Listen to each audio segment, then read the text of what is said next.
Docteur, bonsoir et merci d'être avec nous ce soir. Donc ce soir, au nom de la ville de Clisson, je vous remets la médaille de la ville. Cette suggestion faite par un Clissonnais qui est dans cette salle a été plébiscitée par le bureau municipal. Avoir un pôle de santé pluridisciplinaire innovant sur son territoire est une chance. Enviée, cette structure est présentée sur la région comme un exemple réussi de projet libéral de santé qui répond non seulement aux attentes de la population, mais également à celles des professionnels, puisque le 5e cabinet médical vient d'être cédé par la ville à un jeune médecin. Constitué de professionnels de santé libéraux et de spécialistes, médicaux et paramédicaux, ce pôle de santé intègre également un laboratoire. Cet équipement améliore l'accessibilité des soins à la population et permet des coopérations renforcées entre professionnels, basées sur un échange de pratiques, la prise en compte de la prévention et l'intégration de réseaux. Ainsi, le praticien n'est plus un homme seul, mais le membre d'une équipe soignante. Vous m'avez dit, docteur Barnabé, plusieurs reprises, que sans la réussite de ce projet, vous auriez probablement quitté le territoire. Alors ce projet, comment est-il né? La réflexion originale s'est engagée entre 1995 et 2001, pour aboutir en 2005, avec l'appui de tous les élus et un groupe de médecins et de professionnels de santé soutenus par les conseils d'un expert comptable, d'un notaire, d'un promoteur et d'un architecte. Après avoir résolu les phases administratives et techniques, le conseil municipal acceptait, pour finaliser le projet financièrement, de se porter acquéreur du dernier lot, le 5e lot de la copropriété médicale, permettant ainsi son ouverture. Au travers d'une charte signée avec la ville, les médecins se sont engagés à organiser les soins de proximité. Ces engagements multiples s'inscrivent désormais dans la loi de 2009, Hôpital, Patients, Santé et Territoire.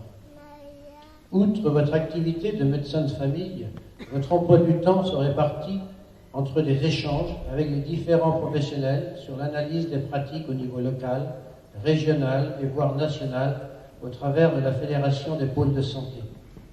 Un partenariat avec l'Association régionale de la santé, l'ARS, sur l'expérimentation de nouvelles implications au sein du premier recours. Une participation aux campagnes de dépistage des cancers en lien avec le CHU de Nantes. Une participation renforcée au réseau diabète avec des ateliers à Clisson et avec une équipe pluridisciplinaire autour de la diététicienne. Un partenariat avec les pharmaciens. Un partenariat avec l'équipe mobile de Montbert. Une adhésion à l'association en charge de la gestion du centre d'accueil et de permanence des soins, le CAPS, actuellement situé à la résidence Jacques Bertrand. C'est donc pour votre capacité à initier un projet, à fédérer des acteurs professionnels divers, à convaincre les élus du bien fondé de vos initiatives, c'est pour votre implication dans les différents réseaux du monde médical et votre souci de faire évoluer la médecine de ville que la ville de Clisson vous remercie et vous honore ce soir. Et je n'oublie pas que cette distinction est à partager avec tous mes collègues.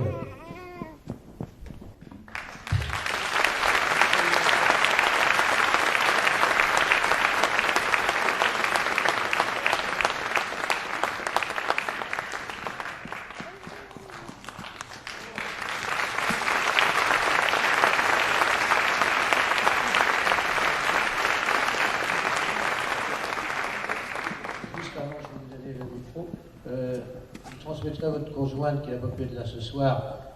Nous remercions également parce que j'imagine qu'elle ne doit pas vous voir trop souvent non plus. Mais je sais que c'est quelque chose de partagé avec les conjoints d'élus souvent. Super, je vous remercie beaucoup. Je remercie bien sûr la mairie de Clisson, mais aussi la ville de Clisson, on va dire, puisque du coup on a initié ce projet déjà avec l'ancienne mairie, qui nous a aidé effectivement à démarrer un petit peu les choses et qui a bien voulu écouter un petit peu notre demande. Alors c'est vrai que ça prend une tournure très importante finalement, puisqu'on s'aperçoit que ce modèle clissonnais est assez envié. Je suis toujours assez étonné par le fait qu'on soit à l'avance dans ces projets de professionnels et de projets médicaux. Et du coup, c'est ainsi qu'on a été contacté par l'ARS pour poursuivre suivre un petit peu ces démarches et on est en train d'expérimenter un certain nombre de choses avec eux. Donc je vous passerai les détails, mais je pense que ça vous implique particulièrement et c'est bien sûr pour vous qu'on travaille évidemment. Vous savez que la loi HPST, je vais quand même vous dire un mot de la loi HPST parce que ça reste quelque chose d'extrêmement important pour la médecine de premier recours, la médecine générale, et puis la médecine, enfin, tous les partenaires, les professionnels de santé, infirmières, etc. Ce qu'a voulu le législateur, le politique, c'est d'inscrire, d'essayer de fédérer les acteurs de premier recours pour qu'ils travaillent ensemble, pour qu'ils puissent se coordonner le mieux possible et pour essayer de vous apporter les meilleurs soins possibles. Avec les moyens qu'on a, effectivement, c'est toujours le problème, hein, c'est aussi le problème économique. Donc c'est dans cet esprit-là qu'on était déjà partis, nous, un petit peu, on va dire presque à l'avance. C'est aussi pour ça qu'on a eu ces difficultés de financement au départ, et je remercie encore la mairie d'avoir accepté de ce portage de ce lot, ce financier de ce lot, puisque sinon on n'en serait pas là. Et maintenant, c'est vrai qu'on a mis en place un certain nombre de choses qui vous appartiennent aussi et qui doivent aussi se développer. Donc, je vais en parler dans un instant. La loi HPST, c'est vraiment une loi qui permet aux patients, théoriquement, d'avoir les soins qui lui sont nécessaires et partout sur le territoire. Alors nous, à Clisson, effectivement, on n'a pas autant de difficultés que dans certains territoires. Pour avoir effectivement été dans un certain nombre de réunions, y compris nationales, on voit bien la difficulté qu'ont certains territoires à avoir des médecins et à pouvoir organiser ces soins. Donc on a cette énorme chance ici d'avoir à la fois un pôle santé avec des partenaires, maintenant on doit être 30 professionnels de santé à travailler à Clisson. Et donc aussi avec une zone qui est tout à fait reconnue et au niveau de l'hôpital local, et c'est quelque chose d'assez formidable. Ça, c'est déjà un premier point. Donc c'est quoi? C'est très important et ça va devenir de plus en plus important puisque du coup on a un certain nombre de prérogatives qui nous sont attribuées et on ne va plus faire avec vous que du soin. On aura aussi toute la partie effectivement santé et ça change un petit peu. Donc la prévention, on en faisait déjà, hein, on essaye d'en faire de mieux en mieux. C'est un pan qui va se développer beaucoup et je voudrais dire un mot d'une chose qui nous tient à cœur puisque du coup on est aussi dans les premiers pôles santé à le faire en libéral, c'est de l'éducation thérapeutique. Alors ça, vous allez entendre parler de ça dans les années qui viennent de plus en plus, c'est inscrit dans la loi. On essaie de développer ça avec notre diététicienne notamment qui est chargée du programme d'éducation thérapeutique. Ça consiste pas seulement à vous donner des informations sur les pathologies, mais que vous soyez partie prenante, ça c'est pour les pathologies chroniques, hein, mais que les malades qui ont des pathologies chroniques puissent vraiment acquérir les compétences nécessaires pour qu'ils puissent vivre le mieux possible avec leur maladie et qu'ils puissent faire face à toutes les situations qu'ils rencontrent, en partenariat avec les professionnels de santé qu'ils rencontrent, donc non seulement les médecins, hein, mais bien sûr les paramédicaux qui sont complètement impliqués. On a actuellement une diététicienne qui s'occupe de ça très très bien et on a une infirmière qui est aussi formée. On est 3 à être formés sur le pôle dans ce domaine. Donc ça vous appartient et je vous demande éventuellement, pour ceux qui sont intéressés, de venir voir un petit peu ce qu'il en est. Il n'y a pas de limite.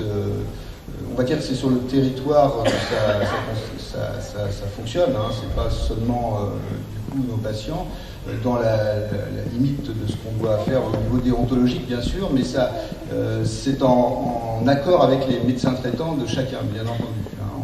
On ne fera rien sans l'accord du médecin traitant de chacun. Mais c'est vraiment quelque chose d'important parce que c'est un vrai partenariat avec vous. Et ça, j'y tiens absolument. C'est comme ça aussi qu'on arrivera à avancer et peut-être être plus solidaire aussi sur tous ces problèmes de santé qui sont prégnants, qui posent des problèmes à beaucoup d'entre vous, éventuellement qui qu'on voit tous les jours, qui posent des soucis de remboursement, etc. Donc on est interpellé là-dessus, mais c'est aussi grâce à ces rapprochements, à cette autre façon de travailler ensemble que l'on peut sûrement avancer. On a besoin de vous aussi pour faire passer des messages à nos politiques qui de temps en temps n'ont pas la bonne vision des choses, et je crois que c'est du local aussi qu'il faut faire remonter un peu les choses, et c'est aussi comme ça qu'on pourra travailler le mieux possible. Donc voilà, je ne vais pas m'étendre plus. Je vous remercie encore infiniment, monsieur le maire, mais je voulais aussi remercier bien sûr tous mes camarades là, qui ont travaillé avec moi, parce que je ne suis pas le seul, hein. On était une vingtaine au départ, 16 exactement, à fédérer ce projet. J'ai simplement, probablement, poussé un petit peu, parce qu'effectivement pour moi c'était crucial. J'ai mon associé Didier Jutel m'avait mis un ultimatum, c'était soit il y avait une maison de santé, soit il partait, et s'il partait, je partais effectivement. Donc c'était important, donc c'est simplement des rencontres qui se sont faites avec les uns les autres, et je pense que ainsi de suite on arrive à ce beau projet, et c'est vrai qu'il est envié par pas mal de communes, donc on peut en être fier. Merci beaucoup.